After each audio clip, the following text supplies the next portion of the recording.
ನಮಸ್ಕಾರ. ಮುಖ್ಯಾಂಶಗಳು. ಸ್ಟಾರ್ಟ್ಅಪ್ ಯೋಜನೆಗಳಿಗೆ 1,000 ಕೋಟಿ ರೂಪಾಯಿ ನಿಧಿ, ಯುವಕರಲ್ಲಿ ಉದ್ಯಮಶೀಲತೆ ಹೆಚ್ಚಿಸಲು ಗುರಿ, ಪ್ರಧಾನಿ ನರೇಂದ್ರ ಮೋದಿ. ದೇಶಾದ್ಯಂತ ಕೊರೋನಾ ಲಸಿಕೆ ವಿತರಣೆ, 3 ಕೋಟಿ ಜನರಿಗೆ ಚುಚ್ಚುಮದ್ದು, ರಾಜ್ಯದ 243 ಘಟಕಗಳಲ್ಲಿ ಅಭಿಯಾನಕ್ಕೆ ಚಾಲನೆ.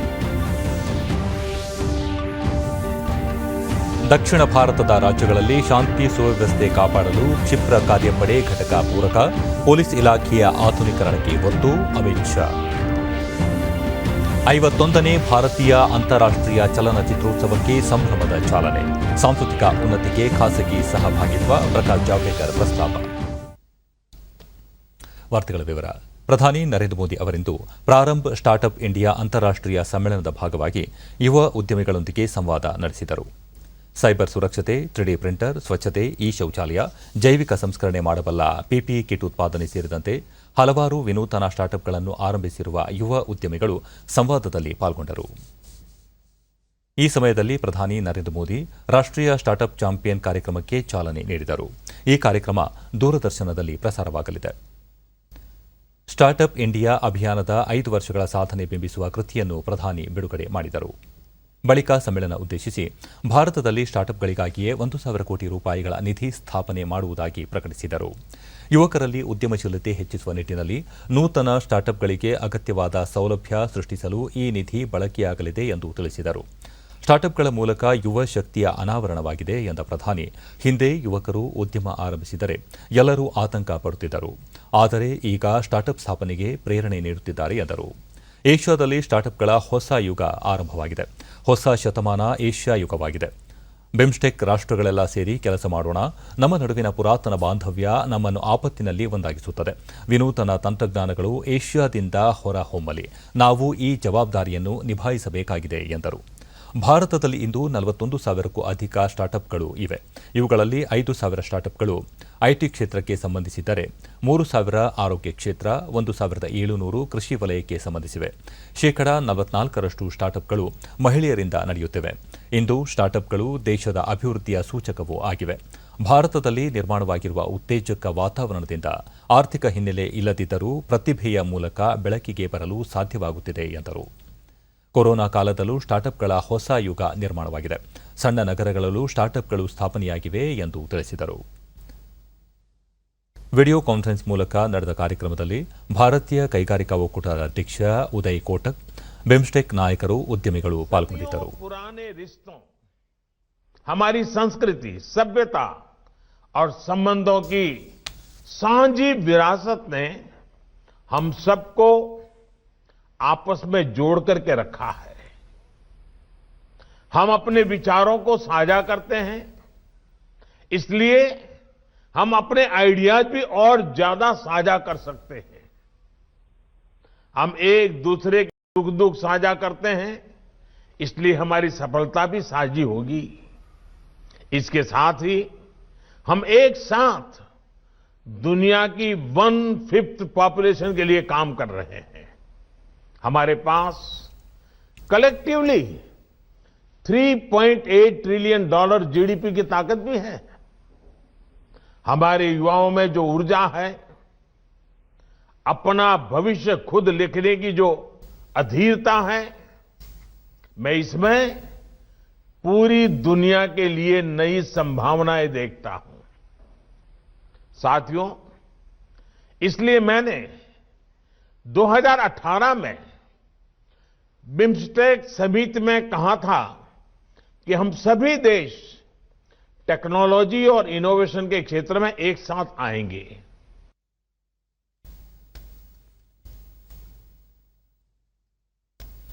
ಕೋವಿಡ್-19 ಸೋಂಕು ವಿರುದ್ಧದ ವಿಶ್ವದ ಬೃಹತ್ ಲಸಿಕಾ ಅಭಿಯಾನ ದೇಶದಲ್ಲಿ ಇಂದು ಆರಂಭವಾಗಿದ್ದು, ಪ್ರಧಾನಿ ನರೇಂದ್ರ ಮೋದಿ ಅಭಿಯಾನಕ್ಕೆ ಚಾಲನೆ ನೀಡಿದರು. ಇದಕ್ಕೂ ಮುನ್ನ ದೇಶವನ್ನು ಉದ್ದೇಶಿಸಿ ಮಾತನಾಡಿದ ಪ್ರಧಾನಿ, ಅತ್ಯಲ್ಪ ಅವಧಿಯಲ್ಲಿ ಕೋವಿಡ್-19 ಸೋಂಕಿಗೆ ಭಾರತ ಲಸಿಕೆ ಅಭಿವೃದ್ಧಿಪಡಿಸಿದೆ. ಈ ಮೂಲಕ ದೇಶದ ಪ್ರತಿಭೆಯನ್ನು ಜಗತ್ತಿಗೆ ಅನಾವರಣಗೊಳಿಸಿದೆ ಎಂದರು. ಲಸಿಕಾ ಅಭಿಯಾನ ಮಾನವೀಯತೆ ಮತ್ತು ಮಹತ್ವಪೂರ್ಣ ಸಿದ್ಧಾಂತದ ಆಧಾರದ ಮೇಲೆ ನಡೆಯಲಿದೆ ಎಂದ ಪ್ರಧಾನಿ, ಕೊರೋನಾ ಸೋಂಕಿನ ಅಪಾಯ ಯಾರಿಗೆ ಹೆಚ್ಚಿದೆಯೋ ಅವರಿಗೆ ಮೊದಲು ಲಸಿಕೆ ನೀಡಲಾಗುತ್ತಿದೆ. ವೈದ್ಯರು, ವೈದ್ಯ ಸಿಬ್ಬಂದಿ, ಪ್ಯಾರಾಮೆಡಿಕಲ್, ಆರೋಗ್ಯ ಕಾರ್ಯಕರ್ತರು, ಸ್ವಚ್ಛತಾ ಕಾರ್ಮಿಕರಿಗೆ ಆದ್ಯತೆ ನೀಡಲಾಗುತ್ತಿದೆ. ಮೊದಲ ಹಂತದಲ್ಲಿ 3 ಕೋಟಿ ಜನರಿಗೆ ಲಸಿಕೆ ನೀಡಲಾಗುವುದು ಎಂದು ತಿಳಿಸಿದರು. ಲಸಿಕೆ ಪಡೆದವರ ಮಾಹಿತಿಯನ್ನು ಕೋವಿನ್ ಆಪ್ನಲ್ಲಿ ನೋಂದಣಿ ಮಾಡಲಾಗುವುದು. ಎಲ್ಲ ಮಾಹಿತಿ ವ್ಯವಸ್ಥೆ ಇದರಲ್ಲಿ ಇರಲಿದೆ. ಮೊದಲ ಡೋಸ್ ಲಸಿಕೆ ಪಡೆದ ಬಳಿಕ ಮುಂದಿನ ಡೋಸ್ ಬಗ್ಗೆ ಫೋನ್ನಲ್ಲೇ ಅರಿತುಕೊಳ್ಳಲು ಸಾಧ್ಯ. 2 ಡೋಸ್ ಔಷಧ ಪಡೆದುಕೊಳ್ಳುವುದು ಅತ್ಯಂತ ಅಗತ್ಯವಾಗಿದ್ದು, 1 ಡೋಸ್ ಪಡೆದ ತಿಂಗಳ ಬಳಿಕ 2ನೇ ಡೋಸ್ ತೆಗೆದುಕೊಳ್ಳಬೇಕು. 1 ಡೋಸ್ ತೆಗೆದುಕೊಂಡು ಮರೆತು ಬಿಡುವಂತಿಲ್ಲ. 2ನೇ ಡೋಸ್ ಲಸಿಕೆ ಪಡೆದ 2 ವಾರಗಳ ಬಳಿಕ ದೇಹದಲ್ಲಿ ಕೊರೋನಾ ವಿರುದ್ಧದ ರೋಗ ನಿರೋಧಕ ಶಕ್ತಿ ಹೆಚ್ಚಲಿದೆ ಎಂದು ಮಾಹಿತಿ ನೀಡಿದರು. ಇಂಥ ಲಸಿಕಾ ಅಭಿಯಾನ ಹಿಂದೆಂದೂ ಆಗಿರಲಿಲ್ಲ.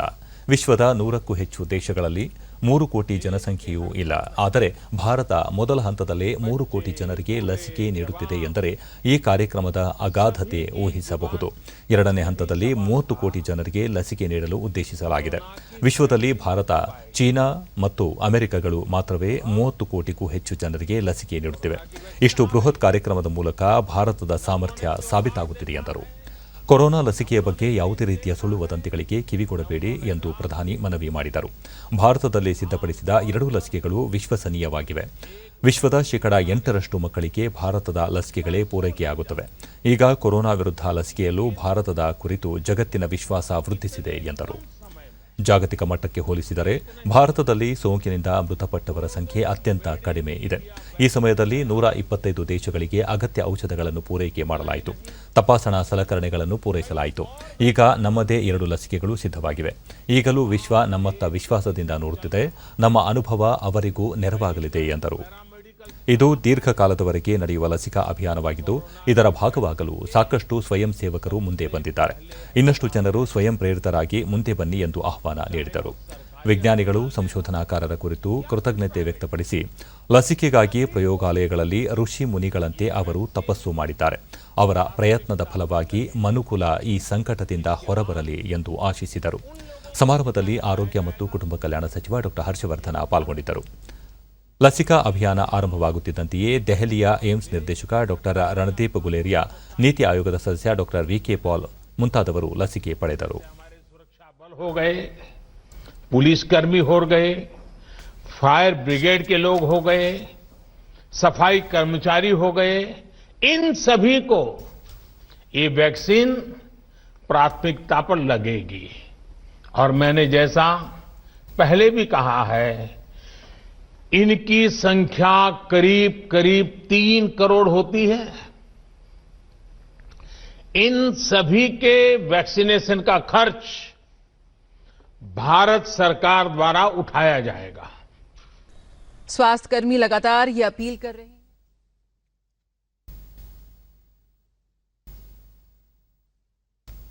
ಮುಖ್ಯಮಂತ್ರಿ ಬಿಎಸ್ ಯಡಿಯೂರಪ್ಪ ಬೆಂಗಳೂರಿನ ವಿಕ್ಟೋರಿಯಾ ಆಸ್ಪತ್ರೆಯ ಮೆಡಿಕಲ್ ಕಾಲೇಜು ಮತ್ತು ಸಂಶೋಧನಾ ಸಂಸ್ಥೆಯಲ್ಲಿ ಹಮ್ಮಿಕೊಳ್ಳಲಾಗಿರುವ ವರ್ಚುವಲ್ ಕಾರ್ಯಕ್ರಮದಲ್ಲಿ ಕೋವಿಡ್ ಲಸಿಕೆ ಅಭಿಯಾನಕ್ಕೆ ಚಾಲನೆ ನೀಡಿದರು. ನಂತರ ಕೋವಿಡ್ ಲಸಿಕೆಯ ಮೊದಲ ಅಂಚೆ ಲಕೋಟೆಯನ್ನು ಬಿಡುಗಡೆಗೊಳಿಸಲಾಯಿತು. ಈ ಸಂದರ್ಭದಲ್ಲಿ ಕೇಂದ್ರ ಸಚಿವ ಪ್ರಹ್ಲಾದ್ ಜೋಶಿ, ಆರೋಗ್ಯ ಮತ್ತು ವೈದ್ಯಕೀಯ ಶಿಕ್ಷಣ ಸಚಿವ ಡಾ ಕೆ ಸುಧಾಕರ್, ಸಂಸದ ಪಿಸಿ ಮೋಹನ್, ಆಸ್ಪತ್ರೆಯ ಹಿರಿಯ ವೈದ್ಯರು ಮತ್ತು ಸಿಬ್ಬಂದಿ ಉಪಸ್ಥಿತರಿದ್ದರು.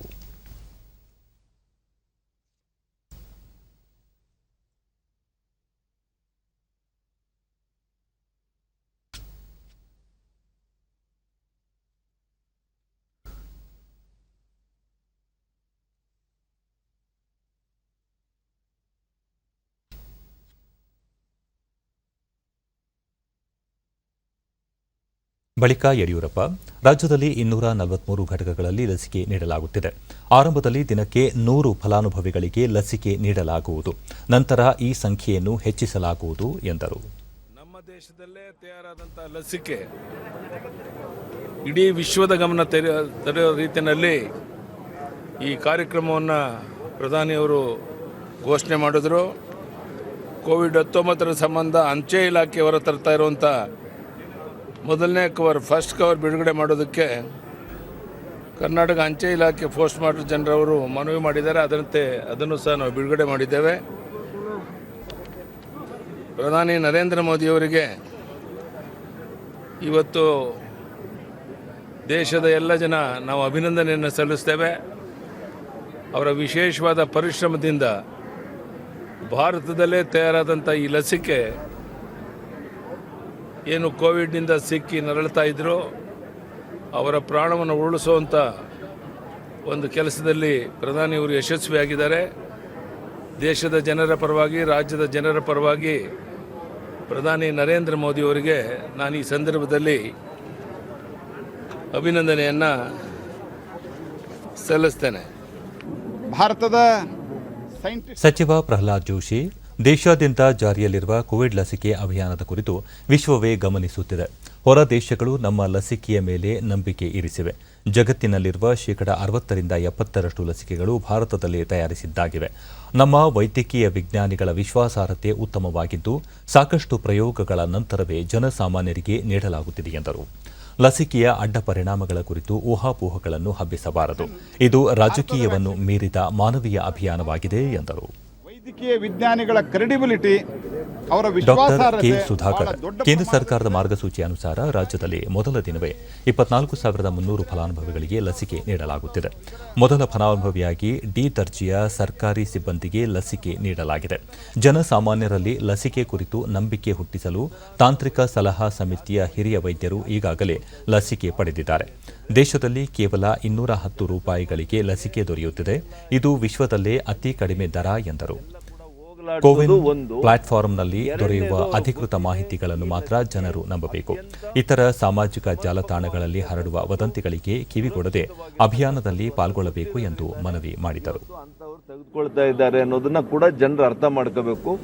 ಈಗಾಗಲೇ ನಾವು ಹೇಳಿದ್ದೇವೆ, ಸರ್ಕಾರದಿಂದ ನಾವು ಏನು ಪ್ರಕಟಿಸ್ತೀವಿ ಅದು ಮಾತ್ರ ಅಧಿಕೃತವಾದಂಥ ಮಾಹಿತಿ ಬಿಟ್ಟರೆ ಯಾವುದೇ ಸಾಮಾಜಿಕ ಜಾಲತಾಣಗಳಲ್ಲಿರಲಿ, ಬೇರೆ ಬೇರೆ ಮೂಲಗಳ ಬೇರೆ ಪ್ಲ್ಯಾಟ್ಫಾರ್ಮ್ಸಲ್ಲಿ ತಪ್ಪು ಮಾಹಿತಿಯನ್ನು ಕೊಟ್ಟರೆ ಅದನ್ನು ಜನರು ಯಾರೂ ಕೂಡ ಅದರ ಮೇಲೆ ನಂಬಿಕೆಯನ್ನು ಇಡಬಾರದು ಅಂತೇಳಿ ನಾನು ಮತ್ತೊಮ್ಮೆ ಮನವಿ ಮಾಡ್ತೇನೆ.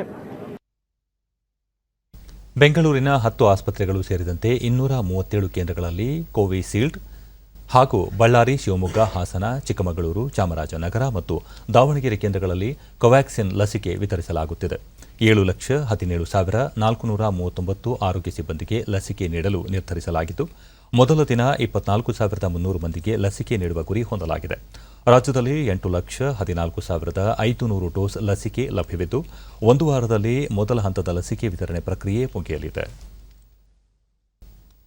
ಕೊರೋನಾ ನಿಯಂತ್ರಣಕ್ಕಾಗಿ ಕೇಂದ್ರ ಸರ್ಕಾರ ಇಂದು ಆರಂಭಿಸಿರುವ ಲಸಿಕಾ ಅಭಿಯಾನದ ಹಿನ್ನೆಲೆಯಲ್ಲಿ ರಾಜ್ಯದ ಹಲವೆಡೆ ಮೊದಲ ಹಂತದಲ್ಲಿ ಆರೋಗ್ಯ ಸಿಬ್ಬಂದಿಗೆ ಲಸಿಕೆ ನೀಡಲಾಯಿತು. ಹುಬ್ಬಳ್ಳಿಯ ಕಿಮ್ಸ್ನಲ್ಲಿಂದು ಕೋವಿಡ್-19 ಲಸಿಕೆ ನೀಡುವ ಕಾರ್ಯಕ್ಕೆ ಜಿಲ್ಲಾ ಉಸ್ತುವಾರಿ ಹಾಗೂ ಕೈಗಾರಿಕಾ ಸಚಿವ ಜಗದೀಶ್ ಶೆಟ್ಟರ್ ಚಾಲನೆ ನೀಡಿದರು.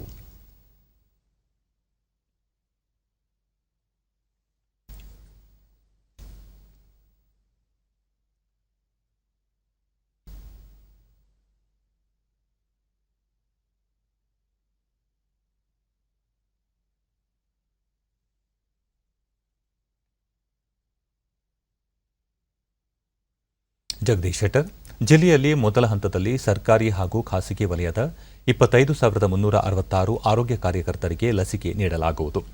ಜಗತ್ತಿನ ಇತರ ರಾಷ್ಟ್ರಗಳಿಗೆ ಹೋಲಿಸಿದರೆ ಭಾರತದಲ್ಲಿ ಕೊರೋನಾ ಸೋಂಕು ನಿಯಂತ್ರಣದಲ್ಲಿ ಇದ್ದು, ಸರ್ಕಾರಗಳು ಪರಿಸ್ಥಿತಿಯನ್ನು ವ್ಯವಸ್ಥಿತವಾಗಿ ನಿಭಾಯಿಸಿವೆ ಎಂದರು. ಇಳಿಕೆ ಆಗ್ತಾ ಬರ್ತಾ ಇದೆ ಮತ್ತು ಸತ್ತವರ ಸಂಖ್ಯೆಯೂ ಕಡಿಮೆ ಆಗ್ತಾ ಇದೆ. ಹೊಸದಾಗಿ ಪಾಸಿಟಿವ್ ಕೇಸು ಕಡಿಮೆ ಆಗ್ತಾ ಇದೆ. ಇಲ್ಲೇ ನಮ್ಮ ಜಿಲ್ಲೆಯಲ್ಲಿ ಮೊದಲೇ 200, 250, 300 ಇದ್ದದ್ದು ಈಗ 10, 20, 30ಕ್ಕೆ ಬಂದಿದೆ. ಕಲಬುರಗಿ ಜಿಲ್ಲೆಯ ಜೇವರ್ಗಿ ತಾಲೂಕು ಆಸ್ಪತ್ರೆಯಲ್ಲಿ ಶಾಸಕ ಡಾಕ್ಟರ್ ಅಜಯ್ ಸಿಂಗ್ ಲಸಿಕೆ ಅಭಿಯಾನಕ್ಕೆ ಚಾಲನೆ ನೀಡಿದರು. ಆಸ್ಪತ್ರೆಯ ಆರೋಗ್ಯ ಕಾರ್ಯಕರ್ತೆ ಜ್ಯೋತಿ ಬಾವಿಕಟ್ಟಿಗೆ ಮೊದಲ ಲಸಿಕೆ ನೀಡಲಾಯಿತು. ಒಂದು ಹೆಲ್ತ್ ವರ್ಕರ್ಸ್ಗೆ ನಾವು ಒಂದು ಲಸಿಕೆ ಕೊಡ್ತಕ್ಕಂಥ ಒಂದು ಪ್ರಾರಂಭ ಮಾಡಿದ್ದೀವಿ.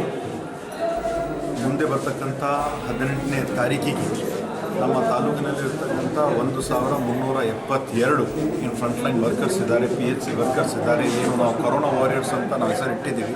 ಹಗಲು ಇರುಳು ನಮ್ಮ ಜನರ ಪರವಾಗಿ, ನಮ್ಮ ತಾಲೂಕಾಗಲಿ, ನಮ್ಮ ಜಿಲ್ಲೆ ಆಗಲಿ, ನಮ್ಮ ಭಾಗದಲ್ಲಿರ್ತಕ್ಕಂಥ ಜನರ ಪರವಾಗಿ ಏನು ಕೆಲಸ ಮಾಡಿದ್ದಾರೆ ಅವರಿಗೆ ಈ ಒಂದು ಲಸಿಕೆಯನ್ನು ನಾವು ಅಡ್ಮಿನಿಸ್ಟ್ರೇಷನ್ ಮಾಡ್ತಾ ಇದ್ದೀವಿ. ಬಳ್ಳಾರಿಯ ವಿಮ್ಸ್ ಜಿಲ್ಲಾಸ್ಪತ್ರೆಯಲ್ಲಿ ಕೋವಿಡ್-19 ಲಸಿಕೆ ನೀಡುವ ಕಾರ್ಯಕ್ಕೆ ಚಾಲನೆ ನೀಡಲಾಯಿತು. ಜಿಲ್ಲಾ ಸರ್ಜನ್ ಬಸಾರೆಡ್ಡಿ ಸೇರಿದಂತೆ ಹಲವು ವೈದ್ಯಾಧಿಕಾರಿಗಳು ಕೊರೋನಾ ಲಸಿಕೆ ಪಡೆದರು.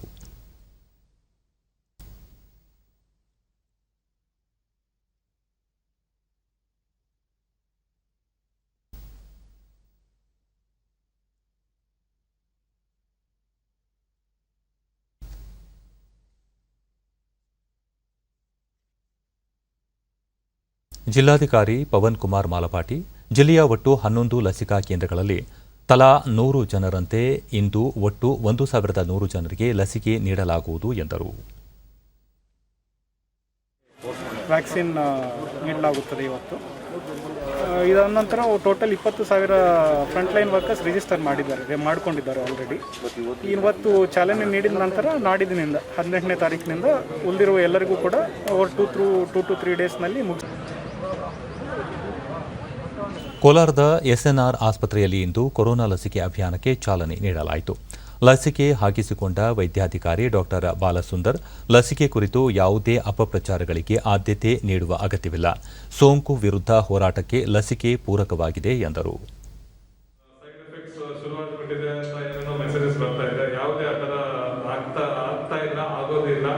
ಅದನ್ನೆಲ್ಲ ಪರಿಶೀಲಿಸಿ ಸರ್ಕಾರ ನಮ್ಮ ಈ ಕಾರ್ಯವನ್ನು ಕೈಗೊಂಡಿರ್ತದೆ. ವೈರಸ್ನ ಫೇಸ್ ಮಾಡೋಕ್ಕಿಂತ ವ್ಯಾಕ್ಸಿನ್ ತಗೊಳ್ಳೋದು 100 ಪಾಲು ಮೇಲು. ಸೊ ನನ್ನ ವಿನಂತಿ ಏನಂದ್ರೆ ಎಲ್ಲರೂ ಈ ವ್ಯಾಕ್ಸಿನ್ ಅವ್ರಿಗೆ ಲಭ್ಯವಾದಾಗ ತಗೊಳ್ಬೇಕಂತ ವಿನಂತಿ ಮಾಡ್ಕೊತಾ ಇದ್ದೀನಿ. ಉಡುಪಿಯಲ್ಲಿ ಕೊರೋನಾ ಲಸಿಕೆ ಅಭಿಯಾನಕ್ಕೆ ಶಾಸಕರಾದ ರಘುಪತಿ ಭಟ್, ಲಾಲಾಜಿ ಮೆಂಡನ್, ಜಿಲ್ಲಾಧಿಕಾರಿ ಜಿ ಜಗದೀಶ್, ಜಿಲ್ಲಾ ಆರೋಗ್ಯಾಧಿಕಾರಿ ಡಾಕ್ಟರ್ ಸುಧೀರ್ ಚಂದ್ರ ಸೂಡಾ ಚಾಲನೆ ನೀಡಿದರು.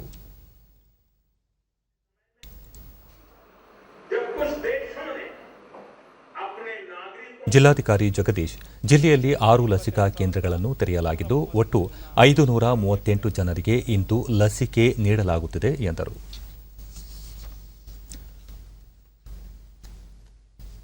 ಕೋವಿಡ್-19 ಲಸಿಕಾ ಅಭಿಯಾನ ದೇಶದೆಲ್ಲೆಡೆ ನಡೆಯಲಿದ್ದು ಜನರ ಸಹಕಾರದೊಂದಿಗೆ ಯಶಸ್ವಿಯಾಗಲಿದೆ ಎಂದು ಕೇಂದ್ರ ಆರೋಗ್ಯ ಮತ್ತು ಕುಟುಂಬ ಕಲ್ಯಾಣ ಸಚಿವ ಡಾ ಹರ್ಷವರ್ಧನ ವಿಶ್ವಾಸ ವ್ಯಕ್ತಪಡಿಸಿದರು.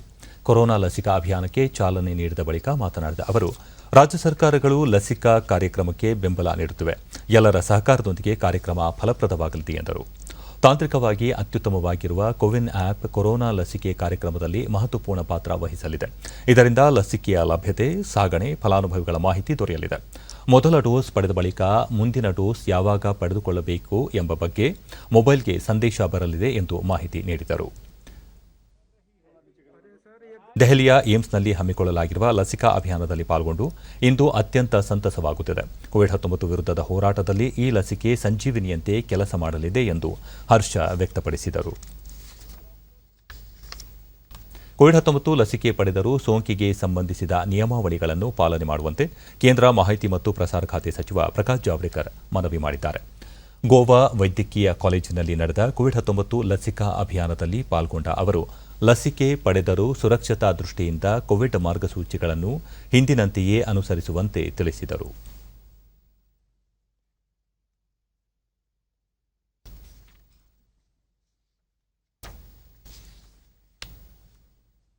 उनके रिश्तेदार और बाकी सब लोग और जो मित्र है उन सबको मेरी दरख्वास्त इतनी है कि सब लोग वैक्सीनेशन देने के रूम में न जाए. जैसे हम अभी बाहर रुके थे और वैक्सीन करके आने के बाद गुलाब का फूल दिया, वैसा एक फूल देकर उसका स्वागत करो जो वैक्सीन लेगा. यही ಅಖಿಲ ಭಾರತ ವೈದ್ಯಕೀಯ ವಿಜ್ಞಾನಗಳ ಸಂಸ್ಥೆಯಲ್ಲಿ ಸ್ವಚ್ಛತಾ ಕಾರ್ಮಿಕರಾಗಿ ಕಾರ್ಯನಿರ್ವಹಿಸುತ್ತಿರುವ ಮನೀಶ್ ಕುಮಾರ್ ಪಡೆದರು. ಲಸಿಕೆ ಪಡೆದ ಬಳಿಕ ಮನೀಶ್ ಕುಮಾರ್, ಮೊದಲು ಲಸಿಕೆ ಪಡೆಯಲು ಉತ್ಸುಕನಾಗಿದೆ. ಲಸಿಕೆ ಕುರಿತು ಗಾಬರಿಯಾಗುವ ಅಗತ್ಯವಿಲ್ಲ. ಸುಳ್ಳು ಸಂದೇಶಗಳನ್ನು ನಂಬಬಾರದು. ಲಸಿಕೆ ಪಡೆಯುವ ಮೂಲಕ ಸೋಂಕನ್ನು ನಿವಾರಿಸಬಹುದು ಎಂದು ಪ್ರತಿಕ್ರಿಯಿಸಿದರು. घबरा रहे हैं, ऐसा घबराने की कोई दिक्कत नहीं है. इससे कुछ भी ऐसा कुछ भी नहीं है. इससे मैं खुद लगवा के आ रहा हूँ, मुझे और अच्छा लग रहा है. बल्कि एक मन में जो डर होता है वो भी निकल गया. तो सबको लगवानी बहुत ज़रूरी है. इससे हम कोरोना से अपने देश को बचा पाएंगे. ಕೋವಿಡ್-19 ಲಸಿಕೆ ಪೂರೈಸಿರುವ ಸೀರಂ ಇನ್ಸ್ಟಿಟ್ಯೂಟ್ ಆಫ್ ಇಂಡಿಯಾದ ಮುಖ್ಯಸ್ಥ ಆಧಾರ್ ಪೂನಾವಾಲಾ ಸಹ ಇಂದು ಲಸಿಕೆ ಪಡೆದರು. ಈ ಕುರಿತು ಅವರು ಟ್ವೀಟ್ ಮೂಲಕ ವಿಡಿಯೋ ಹಂಚಿಕೊಂಡಿದ್ದಾರೆ. ಭದ್ರಾವತಿಯಲ್ಲಿ ನಿರ್ಮಾಣವಾಗುತ್ತಿರುವ ನೂತನ ಕ್ಷಿಪ್ರ ಕಾರ್ಯಾಚರಣೆ ಕೇಂದ್ರಕ್ಕೆ ಅಮಿತ್ ಶಾ ಇಂದು ಭೂಮಿ ಪೂಜೆ ನೆರವೇರಿಸಿದರು. ವೇದಿಕೆ ಕಾರ್ಯಕ್ರಮದಲ್ಲಿ ಮುಖ್ಯಮಂತ್ರಿ ಬಿಎಸ್ ಯಡಿಯೂರಪ್ಪ, ಕೇಂದ್ರ ಸಚಿವ ಪ್ರಹ್ಲಾದ್ ಜೋಶಿ, ಉಪ ಮುಖ್ಯಮಂತ್ರಿ ಗೋವಿಂದ ಕಾರಜೋಳ, ಸಿಎನ್ ಅಶ್ವತ್ಥನಾರಾಯಣ, ಸಚಿವ ಕೆಎಸ್ ಈಶ್ವರಪ್ಪ, ಸಂಸದ ಬಿವೈ ರಾಘವೇಂದ್ರ ಮತ್ತಿತರರು ಉಪಸ್ಥಿತರಿದ್ದರು.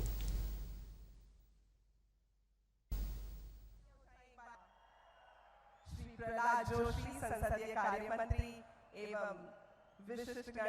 अपनी एक पहचान बनाई है। इन सब के चलते 1992 में 10 बटालियन के इस आपने केवल ಬಳಿಕ ಅಮಿತ್ ಶಾ ಕ್ಷಿಪ್ರ ಕಾರ್ಯಾಚರಣೆ ಕೇಂದ್ರದ ಸ್ಥಾಪನೆ ಮೂಲಕ ಇಡೀ ದಕ್ಷಿಣ ಭಾರತದ ಭದ್ರತೆಗೆ ವಿಶೇಷ ಆದ್ಯತೆ ದೊರೆಯಲಿದೆ.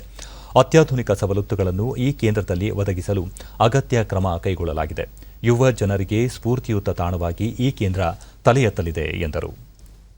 ದೇಶದ ಸೇನಾಪಡೆಗಳು, ಗೃಹ ರಕ್ಷಕ ದಳ, ಕ್ಷಿಪ್ರ ಕಾರ್ಯಾಚರಣೆ ಪಡೆಗಳು ವಿಪತ್ತುಗಳ ನಿರ್ವಹಣೆಯಲ್ಲಿ ನಿರ್ಣಾಯಕ ಪಾತ್ರ ವಹಿಸಿದ್ದು ಜನರ ಪರಿಪೂರ್ಣ ವಿಶ್ವಾಸವನ್ನು ಗಳಿಸಿವೆ. ಸಿಆರ್ಪಿಎಫ್ನ 5 ಹೊಸ ಬೆಟಾಲಿಯನ್ಗಳನ್ನು ಕೇಂದ್ರ ಸರ್ಕಾರ ಸ್ಥಾಪಿಸಿದ್ದು ಭದ್ರತೆಗೆ ಒತ್ತು ನೀಡಿ ಅಗತ್ಯ ಸವಲತ್ತುಗಳನ್ನು ಒದಗಿಸಲಾಗಿದೆ. ಕೇಂದ್ರೀಯ ಮೀಸಲು ಪಡೆ ಸ್ಥಾಪನೆಯಿಂದ ಹಿಡಿದು ಇಲ್ಲಿಯವರೆಗೆ ದೇಶದ ಆಂತರಿಕ ಭದ್ರತೆಯಲ್ಲಿ ವಹಿಸಿರುವ ಪಾತ್ರ ನಿರ್ಣಾಯಕವಾಗಿದೆ ಎಂದರು. ಸಿಆರ್ಪಿಎಫ್ ಸೇರಿದಂತೆ ಮೀಸಲು ಪಡೆ ಯೋಧರು ದೇಶದ ಪರಿಸರ ಸಂರಕ್ಷಣೆಗೆ ಆದ್ಯತೆ ನೀಡಿ 1.5 ಕೋಟಿಗೂ ಅಧಿಕ ಸಸಿಗಳನ್ನು ನೆಡುವ ಬೃಹತ್ ಅಭಿಯಾನ ನಡೆಸಿರುವುದು ಶ್ಲಾಘನೀಯ. ಭಾರತದಲ್ಲಿ ವಿಧಿವಿಜ್ಞಾನ ವಿಶ್ವವಿದ್ಯಾಲಯ ವ್ಯವಸ್ಥಿತವಾಗಿ ಕಾರ್ಯನಿರ್ವಹಿಸುತ್ತಿರುವುದು ಜಗತ್ತಿಗೆ ಮಾದರಿಯಾಗಿದೆ. ವಿಧಿವಿಜ್ಞಾನ ವಿಷಯವನ್ನೇ ಅಧ್ಯಯನದ ಪ್ರಮುಖ ವಿಷಯವಾಗಿ ಆಯ್ಕೆ ಮಾಡಿಕೊಳ್ಳುವ ಅವಕಾಶ ಇರುವುದು ವಿಶೇಷ ಎಂದ ಅವರು, ದೇಶದಲ್ಲಿ ಪೊಲೀಸ್ ಇಲಾಖೆಯ ಆಧುನೀಕರಣಕ್ಕೆ 8,000 ಕೋಟಿ ರೂಪಾಯಿಗಳ ಯೋಜನೆ ಪ್ರಕಟಿಸಲಾಗಿದೆ ಎಂದರು.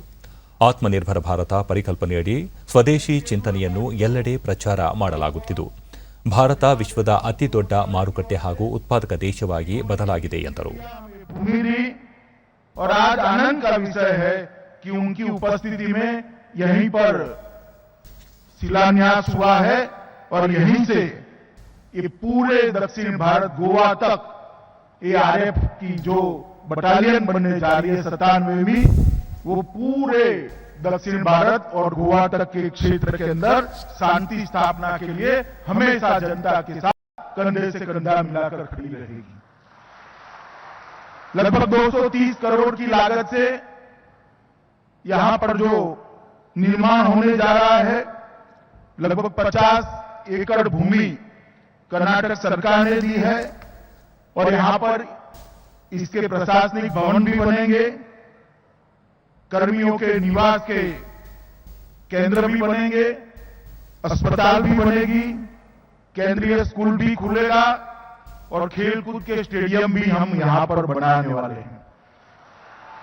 मैं शिवमोगा जिले और भद्रावती के लोगों को कहना चाहता हूं कि यहां पर जो केंद्रीय स्कूल खुलेगा और जो खेलकूद के लिए, स्पोर्ट्स के लिए स्टेडियम्स बनेंगे, इसको इस तरह से डिजाइन किया जाएगा कि इसका फायदा भद्रावती की जनता भी ले सकती है और आप लोगों के लिए हमेशा खुले रहेंगे. मित्रों, आज इस शिलान्यास के साथ ही एक आरएएफ का नया अध्याय 97वीं बटालियन के रूप में यहां से जोड़ा गया है. मगर आज का दिन एक दूसरी दृष्टि से भी बहुत महत्वपूर्ण दिन है, क्योंकि पूरा विश्व लगभग 1 साल से ज्यादा हम कोरोना के खिलाफ लड़ाई लड़ रहे हैं. कई लोगों की पूरी दुनिया में जाने गई, कई लोगों को शारीरिक क्षति उठानी पड़ी और ये कोरोना के खिलाफ जंग शायद अब तक के इतिहास में मानव जात के सबसे कठिन जंग थी. ನಮ್ಮ ರಾಜ್ಯದಲ್ಲೇ ಮುಖ್ಯಮಂತ್ರಿ ಯಡಿಯೂರಪ್ಪ ಕ್ಷಿಪ್ರ ಕಾರ್ಯಾಚರಣೆ ಪಡೆಯ ನೂತನ ಕೇಂದ್ರ ಕಚೇರಿಯನ್ನು ಶಿವಮೊಗ್ಗ ಜಿಲ್ಲೆಯಲ್ಲಿ ಸ್ಥಾಪನೆ ಮಾಡುತ್ತಿರುವುದು ಅತ್ಯಂತ ಹೆಮ್ಮೆಯ ವಿಚಾರವಾಗಿದ್ದು ಈ ಹಂತದಲ್ಲಿ ಸಹಕಾರ ನೀಡಿದ ಪ್ರಧಾನಿ ನರೇಂದ್ರ ಮೋದಿ, ಗೃಹ ಸಚಿವ ಅಮಿತ್ ಶಾ ಮತ್ತಿತರ ನಾಯಕರಿಗೆ ಅಭಿನಂದನೆ ಸಲ್ಲಿಸುವುದಾಗಿ ತಿಳಿಸಿದರು. ಈ ಬೆಟಾಲಿಯನ್ ಕರ್ನಾಟಕದೊಂದಿಗೆ ಗೋವಾ, ಕೇರಳ ರಾಜ್ಯ, ಪುದುಚೇರಿ ಹಾಗೂ ಲಕ್ಷದ್ವೀಪ ಕೆಲವು ಜಿಲ್ಲೆಗಳಲ್ಲಿಯೂ ತನ್ನ ಕಾರ್ಯವ್ಯಾಪ್ತಿಯನ್ನು ಹೊಂದಿದೆ. ಸುಮಾರು 50 ಎಕರೆ ವಿಸ್ತೀರ್ಣದ ಆವರಣದಲ್ಲಿ ಈ ಬೆಟಾಲಿಯನ್ ಸ್ಥಾಪನೆಯಾಗಲಿದ್ದು ರಾಜ್ಯದ ಕಾನೂನು ಸುವ್ಯವಸ್ಥೆ ಕಾಪಾಡುವಲ್ಲಿ ಇದೊಂದು ಮಹತ್ತರ ಮೈಲಿಗಲ್ಲು ಎಂದು ನಾನು ಭಾವಿಸಿದ್ದೇನೆ. ವಿಧಾನಸೌಧದ ಬ್ಯಾಂಕ್ವೆಟ್ ಹಾಲ್ನಲ್ಲಿಂದು ನಡೆದ ವಿಜಯಪುರ ಜಿಲ್ಲೆಯ India reserve battalion complex police ವಸತಿ ಗೃಹಗಳನ್ನು ವರ್ಚುವಲ್ ಕಾರ್ಯಕ್ರಮದ ಮೂಲಕ ಕೇಂದ್ರ ಗೃಹ ಸಚಿವ ಅಮಿತ್ ಶಾ ಉದ್ಘಾಟಿಸಿದರು.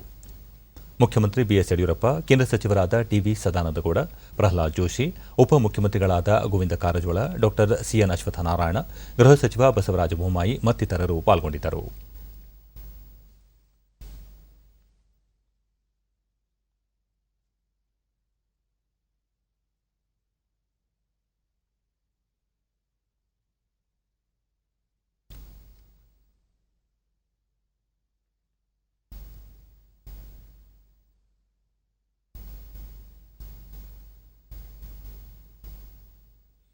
ಬಳಿಕ ಅಮಿತ್ ಶಾ ಕೊರೋನಾ ವಿರುದ್ಧದ ಯುದ್ಧದಲ್ಲಿ ಇಂದು ಅವಿಸ್ಮರಣೀಯ ದಿನವಾಗಿದೆ. ಸೋಂಕು ವಿರುದ್ಧದ ಹೋರಾಟದಲ್ಲಿ ದೇಶ ನಿರ್ಣಾಯಕ ಘಟ್ಟ ಪ್ರವೇಶಿಸಿದೆ. ಕರ್ನಾಟಕವು ಈ ಹೋರಾಟದಲ್ಲಿ ದಿಟ್ಟತನ ಪ್ರದರ್ಶಿಸಿದೆ. ಪರಿಸ್ಥಿತಿಯನ್ನು ರಾಜ್ಯ ಸರ್ಕಾರ ಸಮರ್ಥವಾಗಿ ನಿಭಾಯಿಸಿದೆ ಎಂದರು. ಕೇಂದ್ರ ಸರ್ಕಾರದಿಂದ ಕರ್ನಾಟಕಕ್ಕೆ ಎಲ್ಲಾ ರೀತಿಯ ಸಹಕಾರ ದೊರೆಯುತ್ತಿದ್ದು, ಅಭಿವೃದ್ಧಿಗೆ ಪೂರಕವಾದ ಸಹಕಾರ ಮುಂದುವರಿಯಲಿದೆ ಎಂದು ಭರವಸೆ ನೀಡಿದರು. पाइपलाइन के अंदर है, तो एक प्रकार से पूरी दुनिया को कोरोना के खिलाफ लड़ने के लिए वैक्सीनेशन के प्रक्रिया जो चलने वाली है, उसमें मोदी जी के नेतृत्व में भारत ही विश्व का नेतृत्व करे. इस प्रकार की सिचुएशन अगले 1-2 महीने में हमें देखने को मिलेगी. मित्रों, आज कर्नाटक के अंदर भी लगभग 3000 स्थानों पर 100 लोगों को प्राथमिक रूप से आज टीका लगाने की शुरुआत हुई है. ಮುಖ್ಯಮಂತ್ರಿ ಬಿಎಸ್ ಯಡಿಯೂರಪ್ಪ, ರಾಜ್ಯದಲ್ಲಿ ಪೊಲೀಸ್ ಇಲಾಖೆ ದಕ್ಷತೆಯಿಂದ ಕಾರ್ಯನಿರ್ವಹಿಸುತ್ತಿದೆ. ಪೊಲೀಸ್ ಸಿಬ್ಬಂದಿಯ ಅಗತ್ಯತೆಗಳನ್ನು ಪೂರೈಸಲು ರಾಜ್ಯ ಸರ್ಕಾರ ಬದ್ಧವಾಗಿದೆ ಎಂದರು. It is a pleasure to have you today with us to witness and inaugurate various initiatives by the government of Karnataka. Once again, I thank you on behalf of the government of Karnataka and people of the state for being the constant source. ಕರ್ನಾಟಕದಲ್ಲಿ Basavaraj Bommai, police ಇಲಾಖೆಯಲ್ಲಿ ಖಾಲಿ ಇದ್ದ ಹುದ್ದೆಗಳ ಭರ್ತಿಗೆ ರಾಜ್ಯ ಸರ್ಕಾರ ಕ್ರಮ ಕೈಗೊಂಡಿದೆ. ಮುಂದಿನ ದಿನಗಳಲ್ಲಿ ಬಾಕಿ ಹುದ್ದೆಗಳನ್ನು ಕೂಡ ಭರ್ತಿ ಮಾಡಲಿದ್ದೇವೆ ಎಂದರು. ಅಮಿತ್ ಶಾಜಿ ಅವರು ಕರ್ನಾಟಕದ ನೆಲದ ಮೇಲೆ ಕಾಲಿಟ್ಟಾಗ ಕೋವಿಡ್ ವಿರುದ್ಧ ಹೋರಾಟ ನಾವು ಸಮರ್ಪಕವಾಗಿ ಕಾರ್ಯಾಚರಣೆಯನ್ನು ಮಾಡಿದ್ದೇವೆ. ಹೀಗಾಗಿ ಅವರಿಗೆ ನನ್ನ ಹೃದಯಪೂರ್ವಕವಾದಂಥ ಒಂದು ಅಭಿನಂದನೆಗಳನ್ನು ಈ ಸಂದರ್ಭದಲ್ಲಿ ನಾನು ಸಲ್ಲಿಸಕ್ಕೆ ಇಚ್ಛೆಪಡ್ತೇನೆ. ಇದಕ್ಕೂ ಮುನ್ನ ಪೊಲೀಸ್ ಇಲಾಖೆಯ 150 ERSS ತುರ್ತು ಸ್ಪಂದನ ಸಹಾಯ ವ್ಯವಸ್ಥೆ ವಾಹನಗಳ ಸೇರ್ಪಡೆ ಉದ್ಘಾಟಿಸಿ ವಾಹನಗಳಿಗೆ ಹಸಿರು ನಿಶಾನೆ ತೋರಿದರು. ಪೊಲೀಸ್ ಇಲಾಖೆ ಏರ್ಪಡಿಸಿದ್ದ ಇಲಾಖೆ ಸಾಧನೆಗಳ ಛಾಯಾಚಿತ್ರ ಪ್ರದರ್ಶನವನ್ನು ಅವರು ವೀಕ್ಷಿಸಿದರು. ಸನ್ಮಾನ್ಯ ಶ್ರೀ BS ಯಡಿಯೂರಪ್ಪ ಅವರೇ, ಶ್ರೀ ರಜನೀಶ್ ಗೋಯಲ್ ಅವರೇ, ನಮ್ಮ ಸಹೋದ್ಯೋಗಿಗಳೇ, ಸಿಬ್ಬಂದಿಗಳೇ,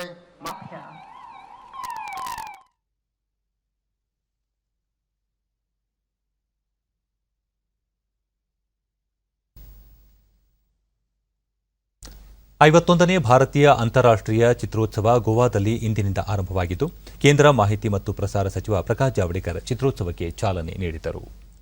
ದೀಪ ಬೆಳಗಿಸಿ ಉದ್ಘಾಟಿಸಿದ ಅವರು,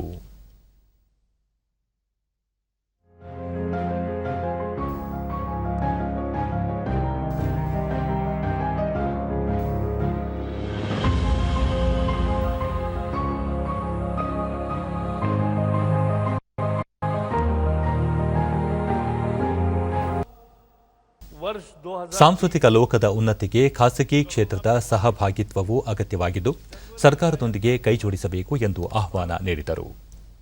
2020ರ ಜನವರಿಯಲ್ಲಿ ದೇಶದಲ್ಲಿ ಕೋವಿಡ್-19 ಸೋಂಕು ಆರಂಭವಾಗಿತ್ತು.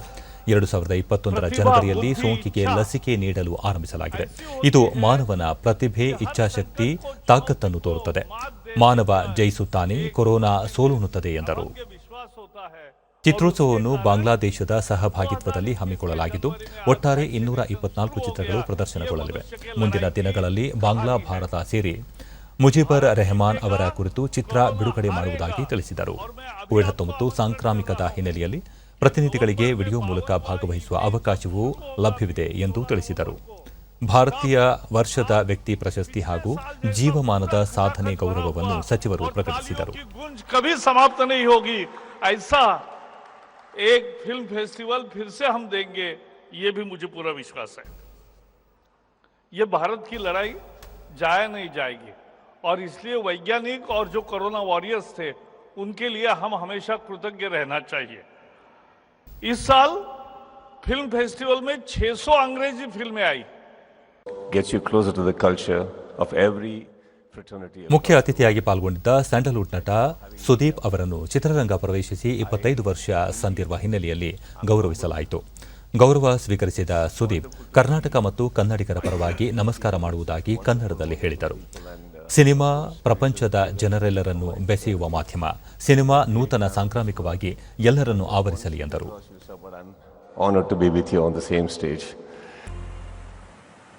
NFDC Film Bazaar is the largest South Asian film market. It encourages creative and financial collaboration between the South Asian and international film community.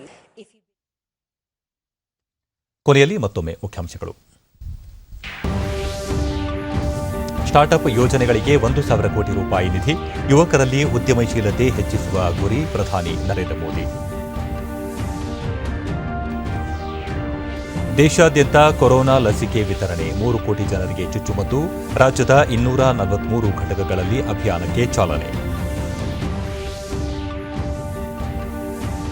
ದಕ್ಷಿಣ ಭಾರತದ ರಾಜ್ಯಗಳಲ್ಲಿ ಶಾಂತಿ ಸುವ್ಯವಸ್ಥೆ ಕಾಪಾಡಲು ಕ್ಷಿಪ್ರ ಕಾರ್ಯಪಡೆ ಘಟಕ ಪೂರಕ, ಪೊಲೀಸ್ ಇಲಾಖೆಯ ಆಧುನೀಕರಣಕ್ಕೆ ಒತ್ತು ಅಮಿತ್ ಶಾ.